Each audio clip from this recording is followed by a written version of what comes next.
ចាសសូមគោរពជំរាបសួរលោកគ្រូនាងខ្ញុំសឺលីនណាមកពីថ្នាក់លេខរៀងទី14ថ្ងៃនេះខ្ញុំសូមធ្វើការបក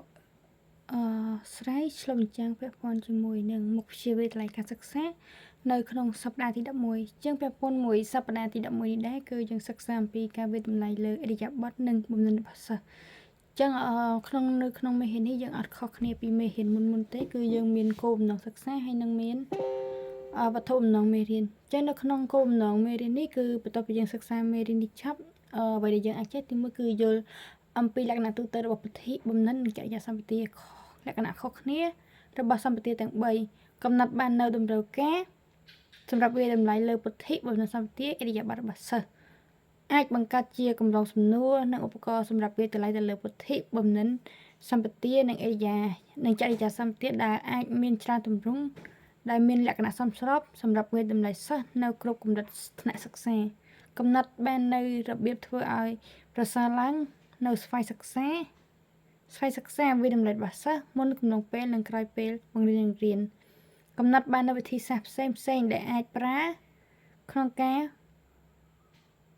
វាតម្លៃលទ្ធផលសិក្សារបស់សិស្សចឹងនៅក្នុងនឹងដែរគឺយើងបានសិក្សាអំពីមេរៀននឹងហើយយើងអាចស្វែងយល់នៅ6ចំណុចនេះដែលយើងនឹងយល់បន្ទាប់ពីយើងបានសិក្សាហើយចឹងមុននឹងយល់ដល់មេរៀនយើងត្រូវមានពាក្យថាចរិយារបស់សិស្សសិនយើងស្គាល់ពាក្យថាចរិយារបស់សិស្សចឹងពាក់ព័ន្ធចរិយាសម្បទានេះគឺជាជំនាញទន់ឬក៏ជាជំនាញទំនាក់ទំនងផ្ទាល់ខ្លួនដែលបុគ្គលទទួលបានតាមរយៈការដកពិសោធន៍ពីការសិក្សាឬក៏ពីការងារក្នុងអាជីពផ្សេងចឹងទៅចរិយាប័ត្ររបស់សិស្សនៅក្នុងហ្នឹងគឺយើងមានដូចជាជំនាញក្នុងការគ្រប់គ្រងខ្លួនឯងឬក៏វិនិច្ឆ័យខ្លួនការសហការជាមួយដទៃប្រស័យទៅតាមគ្នាទៅវិញទៅមកការច្នៃប្រឌិតភាពអត់ធ្មត់ទៅលើការងារផ្សេងចឹងទៅចឹងនៅក្នុងចំណុចចរិយាសម្បទានេះគឺយើងផ្ដោតសំខាន់លើ EQ គឺពាក់ព័ន្ធជាមួយនឹងការសិក្សាការសិក្សាជំនាញទន់របស់សិស្សយើងចូលដល់ចំណុចថ្មីមួយទៀតគឺបំណិនពុទ្ធិចឹងនៅក្នុងបំណិនពុទ្ធិនេះគឺយើងសិក្សាអំពីជំនាញបញ្ញាសម្បទាគឺជាជំនាញដែលប្រើប្រាស់សម្រាប់ការគិតវិភាគហេតុផលចងចាំនិងរៀនផ្សេងហើយជំនាញនៅក្នុងពុទ្ធិបំណិនពុទ្ធិនេះមានដូចជាការគិតនិងការឆ្លើយតបតាមហេតុការណ៍ការផ្ចង់អារម្មណ៍ភាពបត់បែនហើយវិភាគបញ្ហាការធ្វើកិច្ចការច្រើនក្នុងពេលតែមួយការបែងចែកល្អអាក្រក់ភាពត្រឹមត្រូវមានន័យថានៅពេលដែលយើងមានបំណិនពុទ្ធិយើងអាចធ្វើអ្វីបានលឿនការគិតរបស់យើងគឺផ្ចង់អារម្មណ៍ហើយយើងមានភាពបត់បែនហើយយើងអាចធ្វើការងារច្រើនក្នុងពេលតែមួយបាន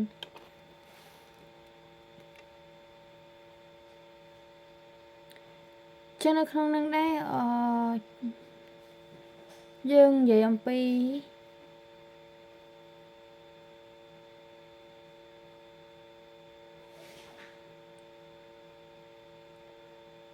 លទ្ធផលរំពឹងទុកនៅក្នុងចរិយាសម្បទានឹង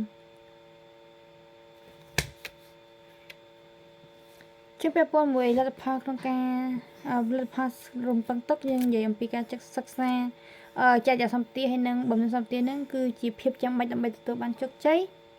ក្នុងការសិក្សានិងការងារអញ្ចឹងតើតើយើងធ្វើអីមួយតើតើយើងមានចរិយាសម្បទាមានបំណិនសម្បទាទើបយើងអាចសម្រេចបានជោគជ័យនៅក្នុងការងារនឹងហើយលក្ខណៈវាមានដូចជាទំនួលខុសត្រូវភាពស្មោះត្រង់ចេះត្រួតពិនិត្យនិងតាមដានការធ្វើការជាមួយអតីតនិងអាចដោះស្រាយបញ្ហាបានចំពោះមុខមានន័យថានៅពេលដែលមនុស្សយើងមានចរិយាសម្បទាមានបំណិនសម្បទាគឺយើងមានទំនួលខុសត្រូវលើខ្លួនឯងយើងមានភាពស្មោះត្រង់យើងចេះត្រួតពិនិត្យតាមដានខ្លួនឯងមានន័យថានៅពេលដែលយើងធ្វើទៅយើងអាចដឹងថាអ្វីដែលយើងធ្វើនោះវាត្រូវល្អអត់វាមានខុសទាស់កន្លែងណាយើងត្រូវកែបន្ថែមចំណុចណាដែលយើងត្រូវបន្ថែមហើយចំណុចណាដែលយើងត្រូវបន្ថយហើយចំណុចណាដែលយើងត្រូវកែសម្រួលហើយនឹងអាចដោះស្រាយបញ្ហាចំពោះមុខបាននៅពេលដែលយើងជួបបញ្ហាឬក៏យើងជួបប្រទះនៅហេតុការណ៍មួយយើងអាចដោះស្រាយវាបានភ្លាមចំពោះមុខ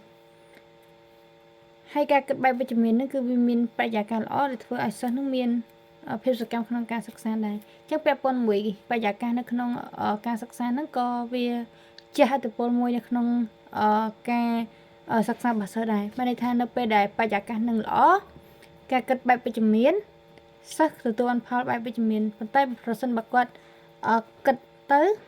បែបអវិជ្ជមានចាំបានន័យថាអ្វីដែលគាត់ទទួលបានគឺអវិជ្ជមានដូចគ្នានៅក្នុងនោះគឺយើងមាន positive mental attitude យើងនិយាយថាការគិតបែបវិជ្ជមានគឺលទ្ធផលចេញមកវិជ្ជមាន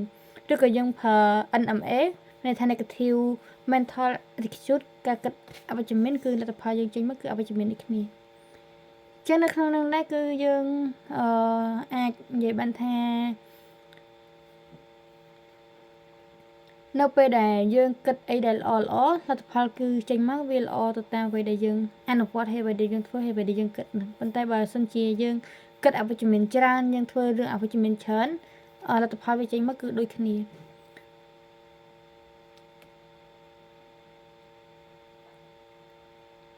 ចឹងយើងចូលចំណុចមួយទៀតគឺតំណែងរវាងលទ្ធផលសិក្សានិងចំណង់ចំណូលចិត្តបានន័យថាតំណែងនេះមានន័យថាម៉េចតំណែងមានន័យថាសិស្សដែលទទួលបានជោគជ័យក្នុងការសិក្សាហើយនិងសិស្សដែលបរាជ័យក្នុងការសិក្សាចឹងយើងចង់ដឹងថាតើសិស្សដែលជោគជ័យក្នុងការសិក្សានឹងគាត់មានចំណុចណាខ្លះដែលធ្វើគាត់ជោគជ័យក្នុងការសិក្សាហើយចំណុចណាខ្លះហើយសិស្សចំណុចណាខ្លះដែលធ្វើឲ្យសិស្សនឹងគាត់បរាជ័យក្នុងការសិក្សាចឹងសិស្សដែលជោគជ័យក្នុងការសិក្សានឹងទីមួយគឺគាត់មានក្តីសង្ឃឹមគាត់សុទ្ធតែនិយមគាត់មានអារម្មណ៍បែបវិជ្ជមានគាត់ចង់ជោគជ័យបន្ថែមគាត់ស្វែងរកបញ្ហាបានន័យថាគាត់អត់រត់គេចបញ្ហាទេអ្វីដែលគាត់ជប់គឺគាត់ដោះស្រាយស្វែងរកនិងប្រើប្រាស់មតិរិះគន់ដល់សិទ្ធិអំណាចដល់អ្នកដទៃតាំងចិត្តចូលរួមកម្មកិរិយាបែបវិជ្ជមានឲ្យតម្លៃលើការសិក្សាហើយនិងស្វែងរកគំនិតថ្មីចឹងសិស្សដែលគាត់បរាជ័យក្នុងការសិក្សានឹងទីមួយគឺគាត់អត់មានក្តីសង្ឃឹមទេគាត់សុទ្ធនិយមគាត់គិតអារម្មណ៍បែបអវិជ្ជមានគេចបេះពីការបរាជ័យគេចពីបញ្ហាការរិះគន់គឺជាការចន់លិចខ្មាស់អៀនមិនច្បាស់លាស់មិនចូលរួមអកប្បកិរិយាបែបអវិជ្ជមានគេចបេះការសិក្សាហើយគេចគំនិតថ្មីបានន័យថាគាត់មានទំនួលខុសត្រូវលើខ្លួនឯងទេអ្វីដែលគាត់គិតមកគឺគិតបែបអវិជ្ជមានទាំងអស់ប៉ុន្តែសម្រាប់សិស្សដែលគេជោគជ័យក្នុងការសិក្សាគឺការគិតរបស់គេមកគឺបែបវិជ្ជមានតែម្ដង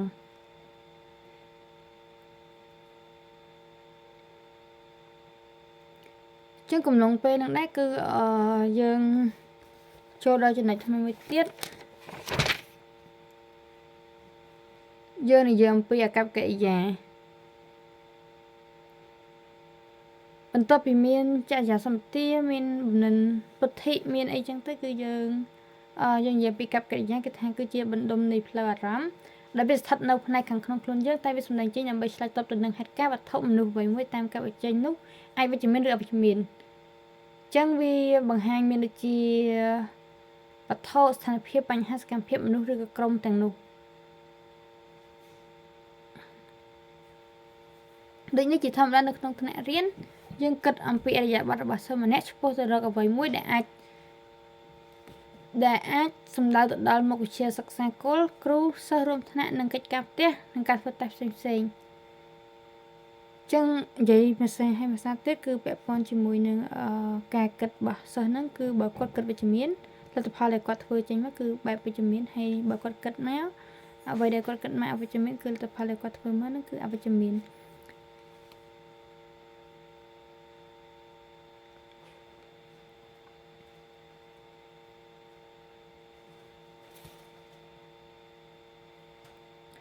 ចឹងចរិយាសម្បត្តិបែបវិជ្ជមាននឹងវាមានអីខ្លះហើយបែបអវិជ្ជមាននឹងវាមានអីគេខ្លះ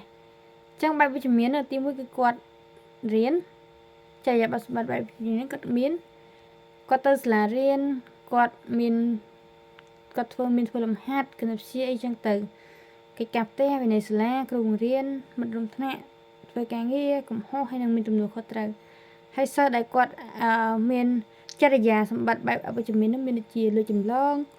សាប់គប់គ្រឿងញៀនប្រើហិង្សាកិច្ចម៉ោងសិក្សាហើយបាក់បង់ការសិក្សាចឹងទៅចឹងនៅពេលដែលសិស្សគាត់ប្រព្រឹត្តអស់ហ្នឹងគឺការគិតរបស់គាត់គឺបែបអវិជ្ជមានចរិយាសម្បត្តិរបស់គាត់គឺអត់មានភាពវិជ្ជមាននៅក្នុងនោះទេ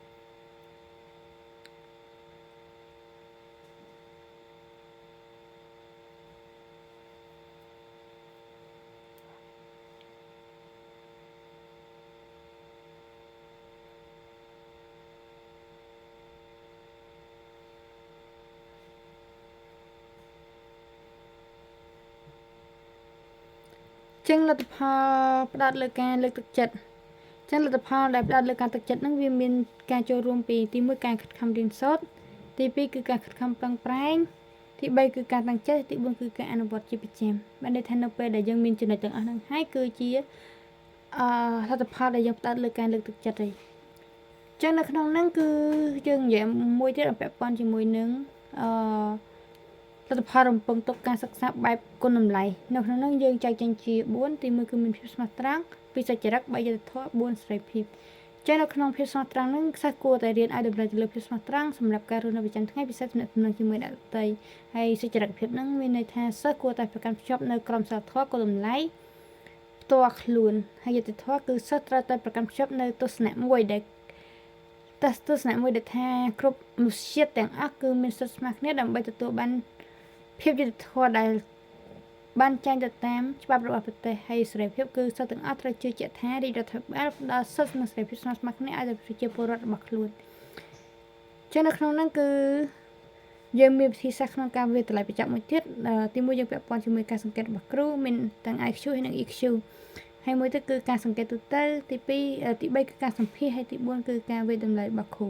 មានន័យថានៅពេលដែលយើងសិក្សាពាក់ព័ន្ធជាមួយនឹងចរិយាសម្បទាហើយនឹងបំណងសម្បទានឹងហើយគឺយើងធ្វើការវិទ្យាល័យទៅលើសិស្សនឹងតាមអ្វីដែលយើងអាចធ្វើបានចឹងខ្ញុំមានតែប៉ុណ្្នឹងទេសូមអរគុណច្រើនលោកគ្រូ